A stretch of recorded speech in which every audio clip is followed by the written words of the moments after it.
வணக்கம். இன்றைக்கி நம்ம பார்க்க போகிற ரெசிபிஸ் என்னென்னு பார்த்தீங்கன்னா, கார்த்திகை தீபம் ஸ்பெஷலாக அவல் பொரி உருண்டை எப்படி செய்யலாங்கிறத பார்க்கலாம். நம்ம வீட்டிலே ரொம்ப ஈஸியாக பண்ணிடலாம். பசங்களுக்கும் கொடுக்குறதுக்கு ரொம்ப ஹெல்த்தியாக இருக்கும். பசங்களுக்கெல்லாம் ரொம்ப பிடிக்கும். வாங்க இந்த கார்த்திகை தீபத்தன்னைக்கு செய்யக்கூடிய இந்த பொரி உருண்டையை எப்படி செய்யலாங்கிறத பார்க்கலாம். இப்போ ஒரு பவுல் எடுத்துக்கலாம். இதில் பார்த்தீங்கன்னா நான் இந்த டம்ளரில் 6 டம்ளருக்கு பொரி எடுத்திருக்கேன். மெஷரிங் ரொம்ப முக்கியம். நீங்கள் எந்த கப்பு வேணாலும் யூஸ் பண்ணிக்கோங்க. நான் டம்ளர் எடுத்திருக்கேன். இந்த டம்ளரில் 6 டம்ளர் பொரி எடுத்திருக்கேன். 6 டம்ளருக்கு 2 பங்கு வெல்லம் சேர்க்கணும். நான் கொஞ்சம் ஸ்வீட் கம்மியாக வேணுங்கிறதால 3/4 பங்கு வெல்லம் எடுத்திருக்கேன். சரிக்கு சமமாக எடுக்கல. இது 2 அதாவது 3/4 டம்ளர், 1 டம்ளரும் 3/4 டம்ளரும் வெல்லம் பொடிச்சு சேர்த்துருக்கேன். இதில் 1/2 கப் அளவுக்கு, 1/2 டம்ளர் அளவுக்கு தண்ணி சேர்த்துக்கலாம். ஃபஸ்ட்டு இது கரையட்டும். கேஸ் ஆன் பண்ணிக்கலாம். இப்போ இது கரைஞ்சிருச்சு. இப்போ நம்ம வடிகட்டி எடுத்துக்கலாம். இப்போ பார்த்தீங்கன்னா நல்லா ஒரு பெரிய பேனை எடுத்திருக்கேன். நான் இதில் தான் பண்ண போகிறேன். ஏன்னா இது கிளறதுக்கு வசதியாக இருக்குங்கிறதுனால நான் இந்த மாதிரி பெரிய பாத்திரமாக எடுத்திருக்கேன். இப்போ இதிலே நம்ம வடிகட்டிட்டு சேர்த்துக்கலாம். ஏன்னா ரொம்ப சின்னதாக இருந்துச்சுன்னா கிளறதுக்கு வசதியாக இருக்காது. அதனால் இது நல்லா குழியாக இருக்கிற மாதிரி நான் பாத்திரம் எடுத்திருக்கேன். இல்லைன்னா நீங்கள் நல்லா அகலமான கடாயை எடுத்துக்கோங்க. இப்போ இது நல்லா கரைஞ்சி நல்லா உருட்டுற பதம் வரணும். நல்லா கல் பதம் மாதிரி வரணும். அந்த உருட்டுறது அந்த ஸ்டேஜ் வரைக்கும் நம்ம இதை கொதிக்க விட்டு எடுத்துக்கலாம். பாகு பதம்.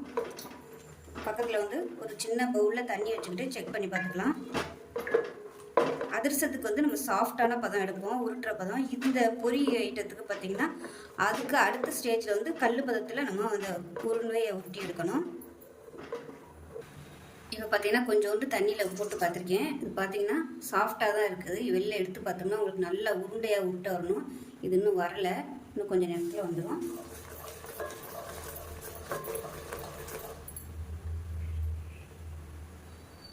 தண்ணியில் ஊற்றையிலே அது நல்லா அப்படியே நிற்கும். அப்படியே கல் மாதிரி உடனே அப்படியே செட் ஆயிரும். இப்போ பார்த்தீங்கன்னா நம்ம அந்த உருட்டின பாகு பார்த்தீங்கன்னா ஒரு தட்டில் தண்ணி இல்லாத தட்டில் போட்டிங்கன்னா இந்த மாதிரி டங்குன்னு சத்தம் கேட்கணும். இந்த அளவுக்கு பதம் வரணும். அப்போ தான் உங்களுக்கு பொரி உருண்டை நல்லாயிருக்கும். இப்போ அந்த மாதிரி வந்துருச்சு. இப்போ எல்லாமே ரெடியாக வச்சுக்கோங்க. கையில் பச்சரிசி மாவு ரெடியாக தடவுறதுக்கு எடுத்து வச்சுக்கோங்க. இப்போ நம்ம எடுத்து வச்சுருக்கிற பொரியை சேர்த்துக்கலாம். பொரி பதத்து போய் இருந்துச்சுன்னா வறுத்துக்கோங்க. இப்போ இதில் சுக்கு பொடியும் கொஞ்சம் சேர்த்துக்கணும். சேர்த்துட்டு கேஸ் அமர்த்திடலாம். அமர்த்தி விட்டுட்டு நல்லா கிளறி விட்டுக்கோங்க. ஒரு சூடு ஆறிடுச்சுன்னா இருக ஆரம்பிச்சிடும். நமக்கு பிடிக்க முடியாது. சூடு இருக்குது. இந்த சூட்லேயே நம்ம பிடிச்சிக்கலாம். கையில் அரிசி மாவு தடவிக்கோங்க.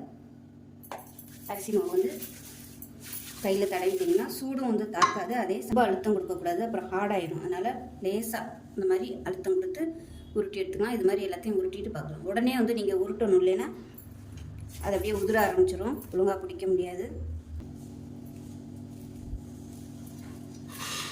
ஏன்னா உருண்டை எல்லாமே நான் உருட்டிட்டேன். இப்போ கடைசியில் கொஞ்சம் அடியில் காஞ்சி போயிடுச்சு. இப்போ என்ன பண்ணணும்னா இந்த மாதிரி கரண்டி வச்சு நல்லா ஓரத்தில் உள்ளதெல்லாம் எடுத்துகிட்டு லைட்டாக சூடு பண்ணிங்கன்னா உங்களுக்கு அப்படியே இலகி கொடுத்து வந்துடும். அதுக்கப்புறம் நம்ம மறுபடியும் உருண்டை பிடிச்சிக்கலாம்.